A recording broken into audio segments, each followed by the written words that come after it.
Slurp that dick till it comes. Smack my ass like a drum.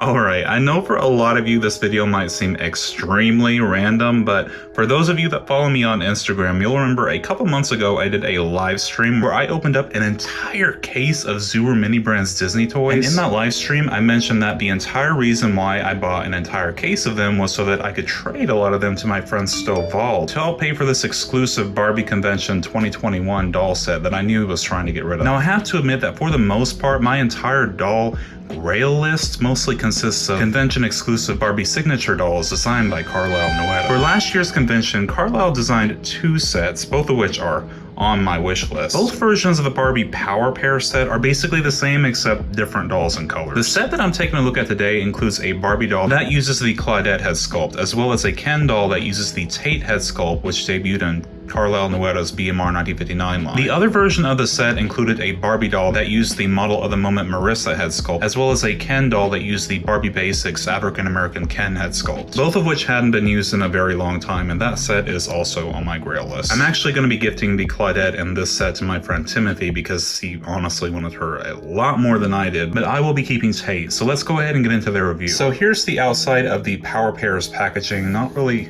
anything interesting, just plain white with pink typography. Roll out the pink carpet for everyone's favorite power pair, Barbie and Ken. Each has a unique brand of style and influence and is worthy of attaining global icon status. Dressed in bold power suits, their convention celebration look is pure fire. Alright, and here is Claudette and Tate displayed inside of their packaging. I gotta say, this packaging is honestly extremely heavy, and I'm not even really sure why, because these dolls aren't made out of silkstone or anything. It's probably to make them feel more expensive. And here is the Barbie Convention 2021 Power Pair set Claudette, straight out of her packaging. Like I said, she does use the Claudette head sculpt, which is dated 2014. I went ahead and put her extra accessories on her, which included this pair of sunglasses and also these white heels, but honestly I'm not the biggest fan of these sunglasses. So this is honestly the first convention exclusive Barbie doll that I've ever held in my own hand. This is also the first Caucasian doll that I've ever owned that used the Claudette head sculpt. The Claudette head sculpt is usually reserved for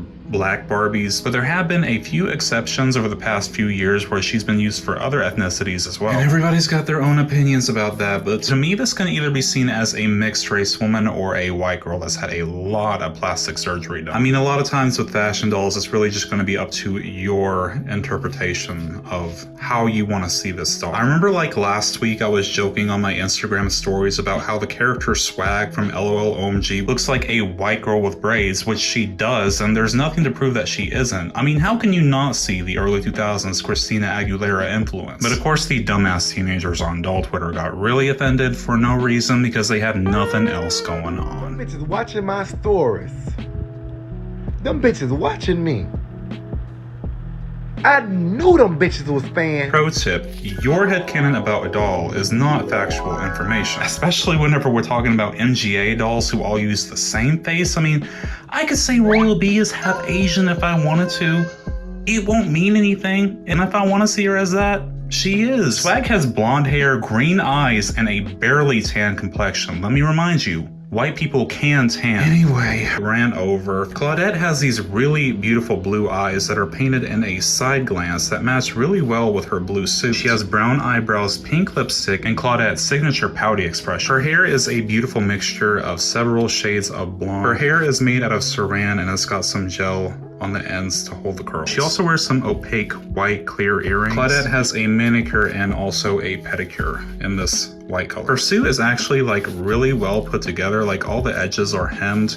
It's made out of this beautiful satiny blue fabric. It's really well conformed to the Model Muse body, and under it she wears this faux leather white tube top. The top has some clear straps to keep it on her shoulders. This will be the first piece to fall apart. And also she has this orange ribbon belt with a silver buckle. It's not really attached to the pants or anything, it's just kind of free floating on top of the trousers. But I mean, it's still cute, but like for this price, which this is an Integrity Toys price doll, you would expect some hoops around the pants where the buckle can feed through. But honestly, hardcore Barbie collectors will be dumb enough to pay for anything as long as it's got her name on the box. And I mean, if we're really going to compare these to Integrity Toys dolls, one thing that I wish more Barbie collectors would complain about is the fact that this $100 Barbie doll has zero articulation. Articulation is a necessity for collector dolls in 2022. Articulation makes a good fashion doll in 2022. Fashion dolls and Barbie especially have grown way too much for this to be acceptable. This Barbie doll should have at least come with the pivotal Model Muse body.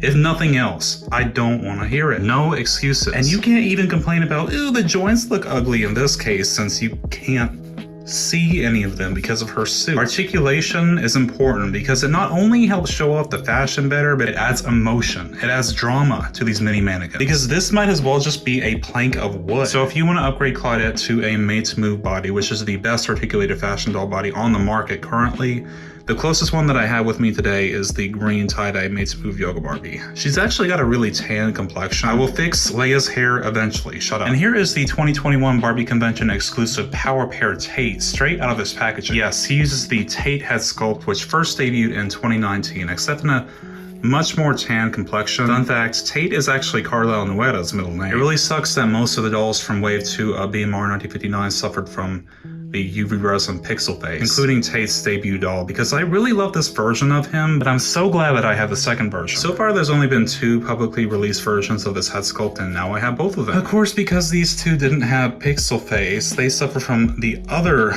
Barbie facial screening issue, which is wonk eye, especially this guy. For some reason, every single time I see somebody post this Tate, it looks like this eye is sliding off of his face. That seems to be a very common issue with this release of him. But I mean, he's still incredibly handsome, and I know that this is known as the Caucasian version of the set, but this guy looks Hispanic to me. Yes, I know Hispanic is an ethnicity and not a race, but I feel like most normal people, that being people whose lives don't revolve around having online race debates on Twitter, understand that when people usually use the term Hispanic, it's usually referring to somebody of mixed race descent and of Spanish origin. And because of this guy's tan complexion and dark brown hair, he looks mestizo to me. Like I said earlier, fashion doll's up to interpretation, so he can be whatever you want him to be, but to me, he is a mixed race Hispanic man. For his accessories, Tate comes wearing these white sunglasses, these clear earrings, which are the same sculpt that was used on the BMR 1959 version of him, and also these white flats. His suit is made out of a shiny lavender fabric and comes with a light blue ribbon belt with a silver buckle. His top underneath is made out of the same white faux leather as Claudette's, and is sleeveless. I also plan on sending Tate's suit to Timothy as well, so really the only thing that I'm going to be keeping out of this entire collection is Tate's head, which I will be putting on an articulated body, but there unfortunately isn't an exact made to move Ken match in this skin tone yet. As you can see, the wheelchair Ken is a little too light, and also BMR Tango's skin tone is a little too dark. But this is probably the one I'm going to end up using. Actually, you know what? This Fresh Squad body might be more of a perfect match, so I might spray this Fresh Squad body with Mr. Super Clear to give it a flat finish and end up using him. Well, that was my review of one of the 2021 Barbie Convention Power Pair doll sets. Again, thank you so much to Serval for helping me track this down. As always, don't forget to like, comment, and subscribe if you enjoy my content to support my channel, and I'll see you all in the next video. Thank you so much. Bye.